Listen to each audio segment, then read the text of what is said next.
Hello, everyone, and welcome to the latest episode of our PsA podcast series, which, alongside our rheumatoid arthritis and AXPAR podcast, will be bringing you monthly slide decks to help keep you up to date with the latest research and publications in the field of PsA.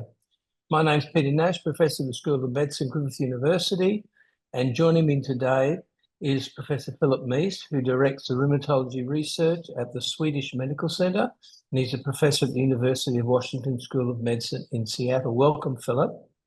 Today, we're going to discuss two papers. The first is the post-hoc analysis of biologic-naive patients with active PsA in the DISCOVER-2 trial. The second is a post-hoc analysis of pooled study outcome in patients with active PsA in BOPTIMAL and BComplete, the bimekizumab studies, up to week 52. Over to you, please, Philip. Thanks, Peter. Today's first paper is authored by myself and you, Peter, entitled Persistent Patient-Level Effect of guselkumab at Consecutive 8-Week Dosing Visits and Over Time in Patients with Active Psoriatic Arthritis. This is a post-hoc analysis of a 2-year phase 3 randomized controlled study. As we know, PsA is a chronic inflammatory disease that affects the skin and joints, and we're aiming to do personalized treatment for this specific domain construct that any given patient in front of us has: joints, skin, spine, entheses, and so on. So factors such as disease activity, prior therapies, and patient characteristics can significantly influence treatment responses, highlighting the need for treatments that provide consistent therapeutic effects over time. Many of us are faced each week in our clinic with patients who maybe have a great initial effect from a medication, but then eventually lose that effect. And so we're looking for data on, is there more durability with one treatment approach or another? So what we did was we conducted a post-hoc analysis of biologic-naive patients with active PsA in the DISCOVER-2 trial to evaluate individual patient-level consistency of improvement at consecutive guselkumab Q8-week dosing visits, as well as the persistence of improvement over a long period of time. So in other words, one of the things we're really curious about is, was there a trailing off of effect at the end of the 8-week dosing interval, or was there a trailing off of effect over time as we really followed it long term? So patients were randomized to one of the following treatment groups: guselkumab 100 milligrams every 4 weeks, guselkumab 100 milligrams Q4 weeks at weeks 0 and 4, then guselkumab 100 milligrams Q8, or placebo. From week 16 on, placebo randomized patients received guselkumab. What did we find? 93 to 99% of patients maintained their clinical improvement in joint disease, pain, and so on at consecutive Q8-week dosing visits through week 52, measured through CDAPSA and DAPSA. So in other words, almost all of the patients were able to maintain their effectiveness through the full 8 weeks of the dosing interval. Mean durations of maintenance were estimated to be 52.4 and 58.6 weeks for CDAPSA and DAPSA, respectively. Among 195 patients with investigator global, that's a skin measure, greater than or equal to 2 at baseline, 181 patients achieved investigator global of clear or almost clear, 0 or 1, by week 24 of guselkumab Q8-week treatment, with a 68% probability of maintaining this improvement 100 weeks post-achievement. So both joints and skin with quite durable effect. 73% of the patients achieved patient global arthritis plus psoriasis MCII by week 24 of guselkumab Q8-week treatment, with a 75% probability of maintaining this improvement in overall disease activity 100 weeks post-achievement. So to conclude, evaluation of individual patient improvements showed that guselkumab every 8 weeks provided highly durable joint efficacy at consecutive Q8-week dosing visits through 1 year and conferred persistent benefits across PsA domains through 2 years.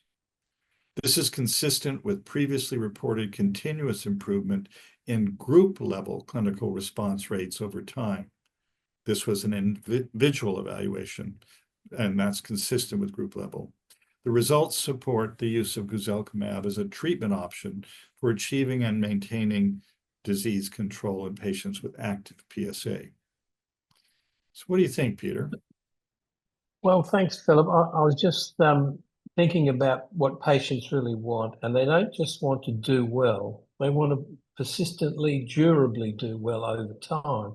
And you know how these things have perception. People have a perception. Does it last the 8 weeks? Does it not last the 8 weeks? And I think this answers it very nicely, to have a therapy that we can say to the patient, you've got over 75% chance for the next 2 years this medication is going to work nicely for your skin and your joints. So I think it's very helpful for those discussions with patients.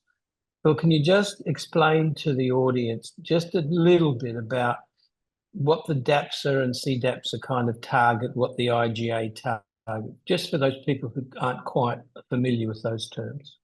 Sure. So the DAPSA and CDAPSA are measures where you include tender joint count, swollen joint count, there's patient global, physician global, and the DAPSA score has an acute phase reactant, either a CRP or SED rate, whereas the CDAPSA you can do without the blood test. And so the results end up typically being very similar to each other. It's a composite way of continuous disease activity measure that we are using in psoriatic arthritis.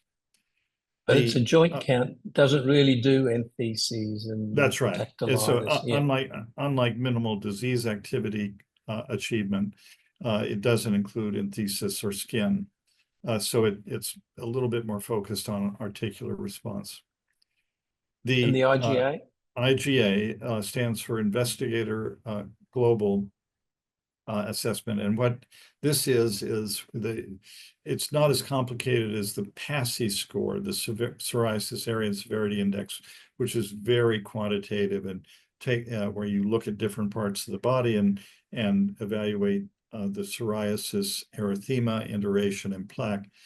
The IGA is more of a gestalt. So you take a look at the lesions in a patient, and then you say, are most of the lesions clear or almost clear, or are they moderate inactivity or severe inactivity? So it's a simpler and can be used more readily in the clinic, but also be used in clinical trials. Thanks for that clarification. It's very helpful. What about a background therapy? Surely it has a big impact on who stays on drug over time, because you know the TNFs do much better if methotrexate's in the background. And the big advantage of the 17s and the 23 inhibitors, they're not to need methotrexate to maintain efficacy. What's your feeling? Exactly that. The data would suggest that we don't need background methotrexate with the IL-17 inhibitors and IL-23 inhibitors. We've looked at this in multiple trials where you take the patients who are on methotrexate coming into the trial and compare them to people who aren't. And in most of these trials, the effect lines are exactly overlapping. And so that means to me that if the patient prefers not to be on background methotrexate, we can try without it. Of course, if they do a little bit worse, we can go back on it. But many of my patients prefer to be off it because of issues like nausea or concern about liver function test or not being able to have their glass of Chardonnay every evening, that sort of thing. I was interested to see Dennis McGonigal's guselkumab paper at the recent ACR talking about CD64. And do you see that as a real advantage, Phil? Can you explain that a little bit to the audience? Sure. So one of the things that has been noted about guselkumab compared to risankizumab, which is the other major interleukin-23 inhibitor, is that they have differences in whether their binding capabilities. So guselkumab has a specific mechanism whereby it binds to CD64 positive monocytes, and those particular cells, which are often resident in places like the skin and the joints, are known to produce IL-23.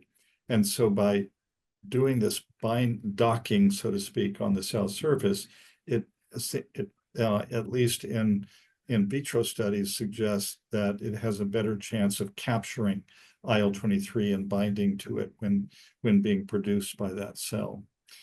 And so there's a little bit of data that you alluded to that Dennis is producing about that particular phenomenon. Risankizumab was specifically designed not to do that. And part of the reason for that was there going to be some kind of side effect from complement activation in doing so? And then your question, Peter, is do we see a difference in benefit or effectiveness of these drugs? And at least so far, when we look at trials, which are not head-to-head trials, the overall, I would say the data, clinical data from each medication is fairly similar. However, Janssen, who makes guselkumab, is doing a number of further studies, APEX study, Solstice study, STAR study, to try to find out if there's any specific benefits to guselkumab in places like the spine or in inhibition of radiographic progression. But until we get a real head-to-head trial between the two, I don't know that we can answer the question with confidence. So this is a funny last question before we move on. We haven't had the opportunity to even try it yet, but we noted with the 17 sometimes if someone who's done very well on a 17 and then it stops working for whatever reason, intercurrent infection or some other reason, but not an immunogenicity story, not used to work a month, now it works 3 weeks, now it works 2 weeks, now it works 1 week and stop working. But you switch 17, you get good response. Have you had an opportunity to switch amongst the 23s to see if one works after the other sort of stops? We've not had a chance to do that. Yeah, I have individually in clinic so I've got a handful of patients where we've done just that, and we've had response. I don't know that I can point to any specific data set that teaches me about that, where we in my country where we might see that in the future is in the core Evitas registry, where we could actually ask the question that you're asking, can we switch and get some benefit even after a patient has had inadequate response to a previous IL-23? But at least individually, in a few patients, I've had a positive experience. Interesting, because if you've blocked all the 23, you wouldn't have thought changing to another 23 rather than a different MOA would work, but that's the clinical experience. Let's move on to the second paper, if you wouldn't mind, Philip. Okay, so paper number 2 is authored by Elaine Husney, as well as myself, and it's entitled Bimekizumab Provided Rapid Improvements in Patient-Reported Symptoms and Health-Related Quality of Life in Patients with Active Psoriatic Arthritis, pooled 16-week results from 2 phase 3 studies. We know that patients with PsA report pain as one of the symptoms causing the greatest disturbance in their lives, alongside skin manifestations, joint stiffness, swelling, and also fatigue. Bimekizumab is a monoclonal IgG1 antibody that selectively inhibits interleukin-17F in addition to IL-17A. Both secukinumab and ixekizumab block IL-17A. Now we have a more of a dual mechanism blocking two members of the IL-17 family, not only the homodimers IL-17A and A and IL-17F and F, but also the heterodimer IL-17A and F. This post-hoc analysis reports the impact of sub-Q bimekizumab on the patient-reported symptoms and health-related quality of life of patients with active PsA up to 16 weeks, using a broad range of clinically relevant patient-reported symptom measures in a pooled population of patients who were bio-DMARD naive or TNF inadequate responders. Methods that were employed, B-Optimal and B-Complete, were two phase 3 multi-center trials assessing bimekizumab in bio-DMARD naive or TNF-IR patients with active PsA. Both studies were double-blind and placebo-controlled to 16 weeks.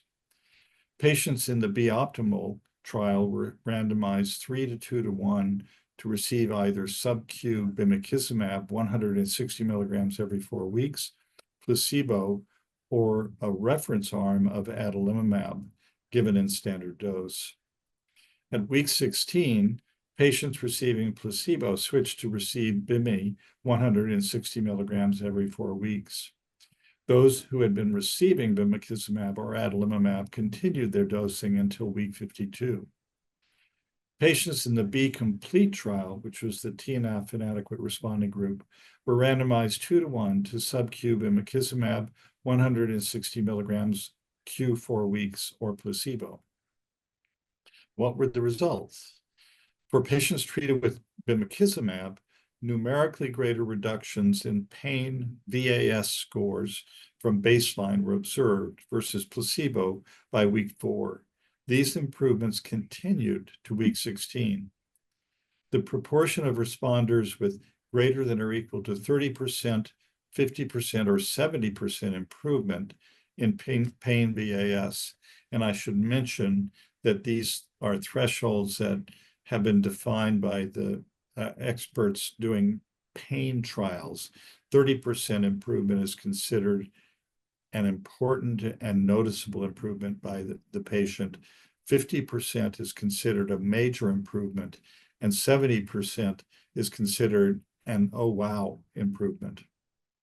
And so these thresholds were reported, and these increased rapidly by week 4 for bimekizumab patients versus placebo, and continued to increase to week 16.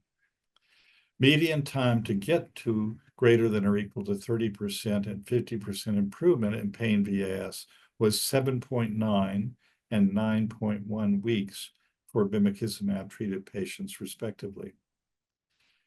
Now, if we turn to fatigue, improvements in FACIT fatigue score among bimekizumab treated patients were also observed by week 4.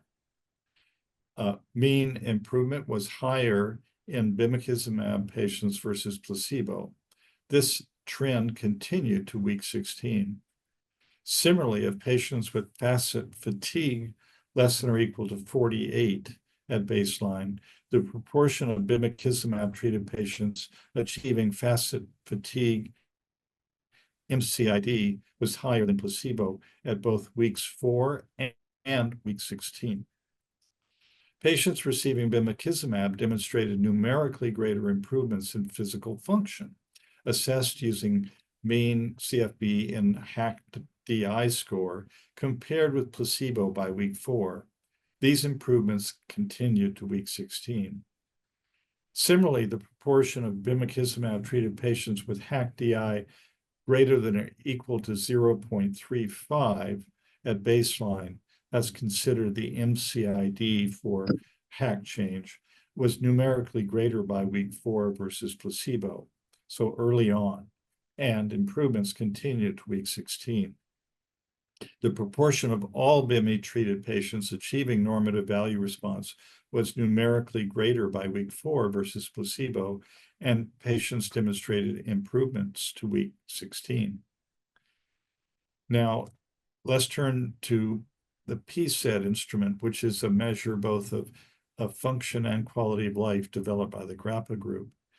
Patients receiving bimekizumab showed numerically greater improvements in PsA-12 total score versus placebo patients by week 4, demonstrated by greater mean CFB, and these improvements continued to week 16. A greater number of bimekizumab-treated patients with a PsA-12 score of greater than or equal to 3 at baseline achieved a clinically meaningful response in PsA-12 total score at week 16 versus placebo.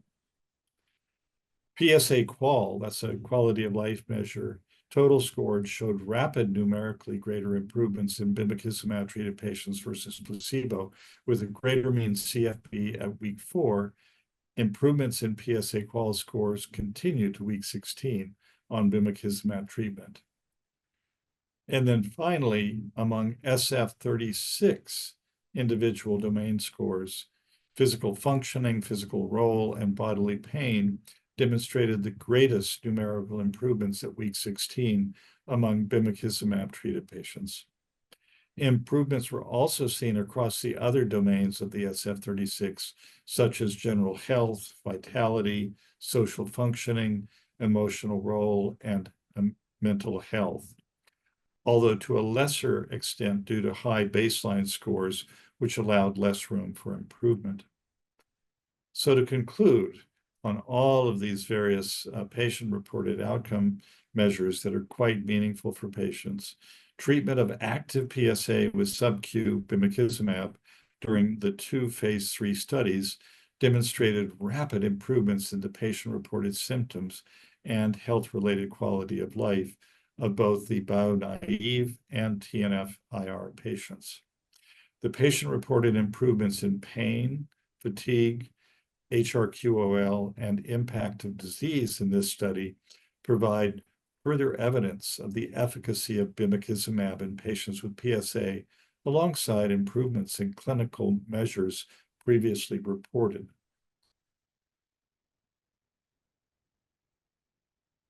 Boy, Phil, that's a lot of data. Let's just go through a little bit and put it into context. How should we weigh up patient-reported outcomes, which we've analysed very extensively in this clinical, you have in this clinical trial, and things like swollen joints and ESR and counts, and that's sort of what the RUMO tends to focus on. Are we missing something by not focusing more on PROs and actually doing some of these simpler measures in the clinic? So you're absolutely right. There's a tendency for rheumatologists to come in the room and ask a couple of questions like, how's your pain level? Do you feel better or not? Have you had any adverse effects? And then moving on quickly to taking the patient's fingers and starting to palpate their joints and getting a feel for whether or not there's any residual swollen joint count as they're trying to determine whether the drug has worked or not. The patient, on the other hand, is sitting there thinking about their response, first and foremost in terms of pain, but also this sort of draining fatigue that hits patients with autoimmune diseases hard. So oftentimes I'll hear from a patient, you know, doc, I can handle the pain, but it's this numbing and mind-numbing fatigue that hits me about 4 in the afternoon, and then I just can't function very well. And I'm sort of a lesser person with my husband and my kids at home, and I have to go to bed early.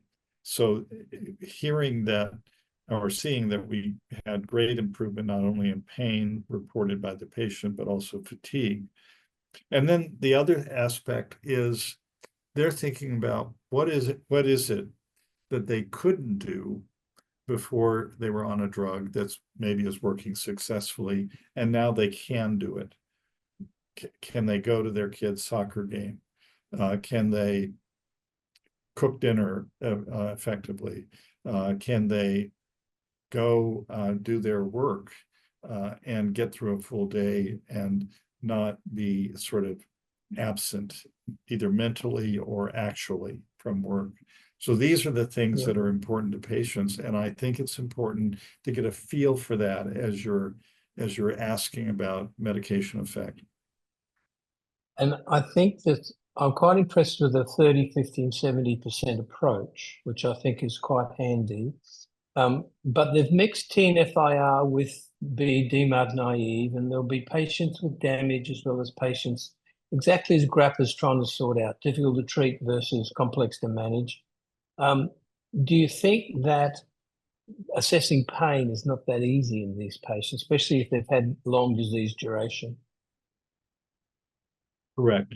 And one of the things that you're alluding to, Peter, is that when a person has had chronic pain, there are changes in the central nervous system at a gene level and a neuropeptide level. This has been well documented in all kinds of chronic pain states. And there are certain individuals more than others that may develop a phenomenon we call central sensitization. And one of its manifestations is that of fibromyalgia, where the patient has persistent pain, fatigue, sleep disturbance, even when their immunologic inflammation is well controlled.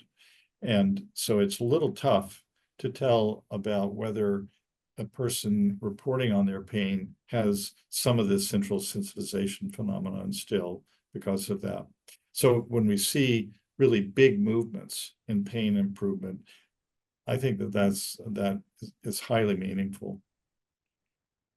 What about the FACIT? Is it a good measure, do you think, Phil? It's kind of the best we've got. I like it. It's a composite measure. It asks about fatigue in several different ways. So not just your typical tiredness question, but fatigue and emotional aspects and so forth. So it was developed by this guy named David Cella, who's at Northwestern University. I actually did a pilgrimage to meet him at one point when I was involved earlier in my life and really focusing on helping develop some of these questionnaires. And the FDA in our country really likes it as well. And they recently have started to pay attention to improvements in the FACIT when they're figuring out what to give a new drug in terms of an indication. They're starting to say, oh, okay, we realize that patients think this is important, and we see this well-validated composite measure of fatigue with multiple questions. If they do well on that, then let's think about giving them an actual indication for treatment of fatigue. A tough symptom to treat, especially in lupus, I find. What about the PsA? The PsA looks like quite a comprehensive and good measure. Do you think clinicians should maybe start doing it, leaving it in the waiting room to get a more comprehensive feel of their patient when they come in with it already completed? I do. I think it's more comprehensive than the HAQ score. And sometimes the HAQ patients fill out in the waiting room, at least in our clinic, that's how they do it. In some clinics, they actually have a pad, electronic pad for completion of it, and then it gets fed into the electronic medical record. PsA was specifically developed by members of the Grappa group.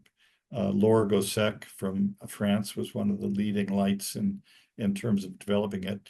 Multiple patient focus groups that determined what were the important aspects of PsA from patient experience point of view, and so I think it's a great PsA specific function and quality of life measure, which I think it's a good suggestion you're making of using it more in our clinics.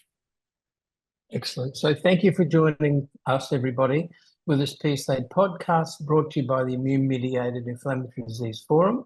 Really hope you enjoyed and found it useful. If you did, don't forget to subscribe to our channels on YouTube, Spotify, SoundCloud, or wherever you get your podcasts so that you don't miss any future episodes. If you want to read more about what we've discussed today, we've looked at durability of guselkumab and we've looked at the effects of bimekizumab on a whole series of patient reported outcomes. Visit www.imidforum.com where you'll find detailed summary slides for today's publication. Looking forward to seeing you next time, and thank you so much for your time today, Phil. Thank you, Peter.